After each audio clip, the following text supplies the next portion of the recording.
The woman they called a witch was original dark feminine. A long time ago, before psychology had a name for anything, before TikTok aesthetics and self-help courses, there was a woman in the village who knew the things. She knew when someone was lying, she knew how to heal, she knew what she wanted, and then she went after it without any apology, without asking anyone. They called her witch, clearly because she was uncontrollable. Think about that for a second. The label was not about her morality, it was about how impossible she was to manage. A woman who couldn't be softened, couldn't be redirected, couldn't be talked out of herself, and that was considered a crime. And here's something interesting, this pattern is as old as civilization itself. Every generation has had its own version of her. The woman with the brain of her own, the woman who did not need to be chosen, the one who walked into a room and instantly the energy in the entire room shifted. Not because she was magical or something, just because she simply was who she was. And truth be told, every generation has got its own way to name her as a threat. Right now in 2026, we call it as dark feminine energy, and I think we have gotten it very, very wrong. As usual, here's the flow of the video, and if you're new here, hi, I'm Twinkle. I study what make women powerful, and then I share my researches and my findings here so that you and I we can grow together. So if you haven't already, make sure to subscribe, and then also know that by the end of this video, you will be able to take a quiz to find out whether you are light feminine and dark feminine. And no, this is not based on your wardrobe. This is based on how you actually show up in the world. The link is in the description, but I suggest that you take it only after you have finished watching this video, because then it will make a hell lot more sense. Now here's where it actually starts. Imagine that you are a little girl who just discovered that being a good girl gets you rewarded. And because you're a child, you learn that behavior very fast. When you agree, people smile. When you push back, people frown. When you stay quiet, you are called mature. And when you speak up, you are called too much. When you cry, people rush to comfort you. When you get angry, people get offended and they tell you to calm down. Now, this is not something that is very planned, but this is something which is very, very effective conditioning. And by the time you're old enough to have your own opinions and your own self-ambitions and an actual self, you have been taught through years of daily signals that your value as a woman lives in how comfortable you make other people feel around you. And you believed it and you complied with it because it genuinely worked to make your life easier. But then it just happened for a while. Because here's the problem. While being soft is also a personality, it is not for everyone. Some people are just putting up a performance. And every performance has an audience. And then there comes a day when you realize that your audience doesn't really care about you. They only and only care about the type of performance you are giving to them. That's when it all breaks to you. Now, while this is clear about how being soft has been told to us from the narrative, I actually stopped being soft in a very, very distinct time of my life. A few years ago, I was diagnosed with PTSD, and in my healing stage, I did what a lot of survivors would do without realizing it. I became the most agreeable version of myself. Saying yes felt like safety to me. Keeping everyone around me felt like a control and a form of healing. Like, if I could just keep the plate spinning, nothing bad could ever reach me again. That's how I actually thought. But then that logic didn't hold up, because trauma does not run on logic. It actually runs on survival. So then I started becoming a people pleaser, like a proper one. If someone was upset, I needed to fix it. If someone needed something, I needed to provide it. If someone had a problem with me, I apologized. Even when I had done nothing, absolutely nothing wrong. And while I was living that sort of life, I realized that people genuinely cannot be pleased. That is the thing which people won't say out loud. Because no matter how much you give, there will be always the scope to fix, the scope to improve, the scope to give more, the scope to do more. You keep pouring into them, but then also the bucket consistently stays empty. And that makes you hollow, because that was making me hollow every single day. But then one day I woke up and I just stopped doing that. It was not a dramatic turn of events. It was simply a moment of looking myself in the mirror and then not recognizing the person who I was seeing. And in that moment, I thought,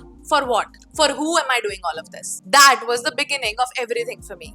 I'm telling you this because I think that my story is not some special story or something unusual. I think a lot of women go through it. All of us have our own versions of it. The details might be different, but then the hollowness, the end product, that feeling of not being able to fit in is always the same. Because we were trained to be soft, and softness, when performed at the cost of yourself, slowly drains you. Now, before we go further, I need to clear something up. Because TikTok and Instagram has got their hands on dark feminine energy and turned it into some sort of manipulation manual.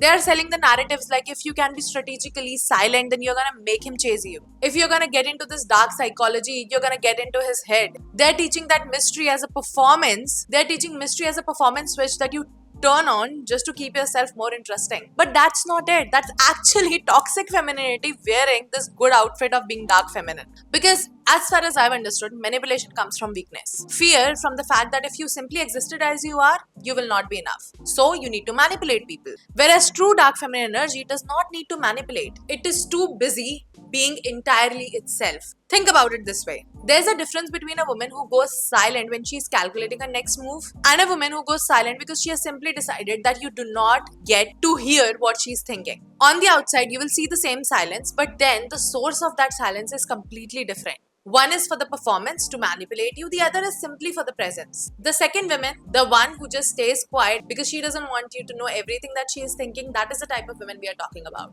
Just to be clear. And one more thing, when people hear this term dark feminine, they think that, oh, she's gonna be so cool, so ruthless, she's gonna act like a man, she's gonna speak less, she's gonna dominate. No, that's not who she is. Because if you are biologically not well versed, let me tell it to you that every human being carries both feminine and masculine energy in them. And what dark feminine does is not borrow that masculine energy. She just accesses the part of her own femininity that she was told were wrong to have. Her intuition, which people do not believe, her silence, which people think is passive or some sort of aggression, her refusal and her power of saying no, which people think comes from coldness, but it actually comes from clarity. Because if nobody has told it to you till now, there is nothing masculine about knowing what you will not tolerate. That's simply just being self-aware and knowing yourself. Now, dark feminine women have always existed. And yes, they have made society deeply uncomfortable.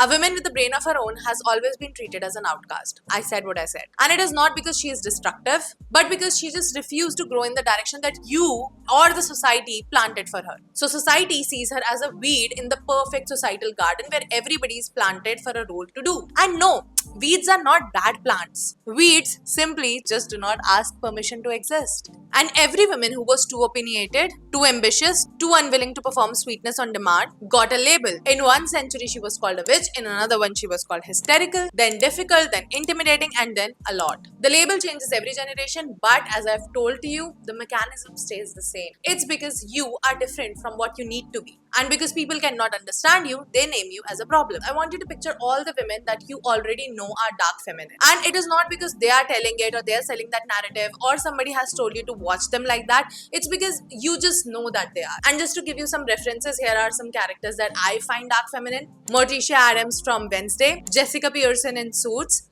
Dodo Hee from the K-drama My Demon, Song Hye Kyo, I'm sorry if I'm pronouncing the name wrong, in The Glory. Now, when you think about all these women, do they share the same type of wardrobe? No. The dark hair or the quiet walk? No. They are completely different and they're completely, entirely, unshakably themselves. They do not perform that warmth for the people who have not earned it. They speak less, yes, and every word lands harder because of it. They walk into the rooms and then the energy in the rooms rearrange. And truth be told, none of them are trying to be intimidating. That's the thing. Intimidation is actually a byproduct of clarity. That's what I have realized so far in my life. That when you are so settled in whoever you are and that performance become unnecessary, people start getting intimidated by you. Now, I have had people call me dark feminine and it is not entirely about the way I look. Probably because of the influence I hold or the way I talk in society. And of course, the energy when I walk in, the way I show up in conversations. And trust me, I did not construct that deliberately. I even started looking up for this word dark feminine when people started calling me that. And when I did my research, I want to tell you how. But quick things before that. Can you look soft and be dark feminine? Florals, pastels, pearl earrings, quiet voice? Yes. Empathetically, yes, you can be. Because the woman who's sitting next to you in that pink dress could be the most confident and unshakable version of herself. And then the woman in black, performing all mystery, wearing her gothic attire, could be the most dependent person you will ever meet. So does clothes define your energy? Not all the time. Because aesthetics is an expression and energy is internal. They do surely match at occasions, but they do not have to always. And what I have realized is that the women who look soft but they operate in a dark feminine way are usually the most powerful ones. Because nobody really sees them coming, and by the time people figure out what just happened, their conversation is over. Okay, so now here's the part you actually came for. Now, I'm not going to give you a 10-step checklist. Dark feminine energy is not a skill. It is simply a version of yourself that already exists, but you just stop suppressing it so that it can channel out and shine. But let me show you how the entry is gonna look like. The first thing that changes is your relationship with your anger.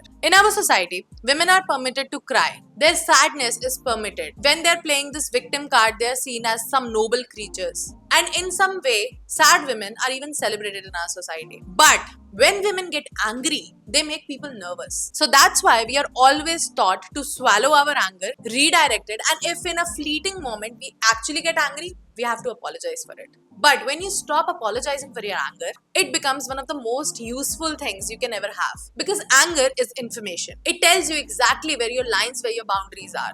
And a woman who knows where her boundaries are, where her lines are, is nearly impossible to disrespect. The second thing is your silence. There's a profound difference between a woman who goes quiet because she is afraid versus a woman who goes quiet because she chooses to. One is powerless and the other one is strategic and deliberate. So start choosing your moments of silence. You do not need to respond to everything. And being silent is one of the loudest things you can do. Third, I learned this the hard way. Stop shrinking your influence. When you walk into the room and then people start adjusting themselves in their seats, when people listen what you speak, when your presence changes the energy of the room, stop toning that down. Stop apologizing for it. Throughout the ages, women are so conditioned to minimize their impact that when they actually have it, they start feeling guilty about it. And I want you to let that guilt leave. Own the fucking space. Fourth, stop needing to be chosen. Because you know what? A woman who does not need to be chosen is the one who actually gets to choose. She decides who gets her time, her energy, her presence. Because she is not sitting there waiting for someone else to determine her worth. She has a very strong relationship with herself.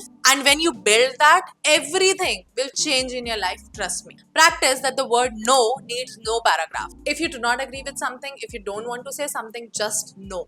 Just say no without even a reason, without even a justification following it. And especially without a sorry wrapped around it to soften the blow. No is a complete sentence. I know it doesn't feel like one. We were trained out of that very, very early, but it is. No is a complete sentence. Start using it like one. Now, these are not the things that you add something to yourself. You probably already know it. But up until this point, you're just withholding it. I just want you to let it go. I just want you to start taking these little actions in your day-to-day life. And then in the end, here's what I want you to leave with. Dark feminine energy is not something you become, it is something which already exists in you, so stop hiding. The anger was already there, the choice to be silent was already there, the influence was always yours, the independence was always possible, the refusal was something you could always give. So please remember that you are not too much. You were simply surrounded by people who wanted you to be less so they could feel like enough. That was their problem, you just inherited it.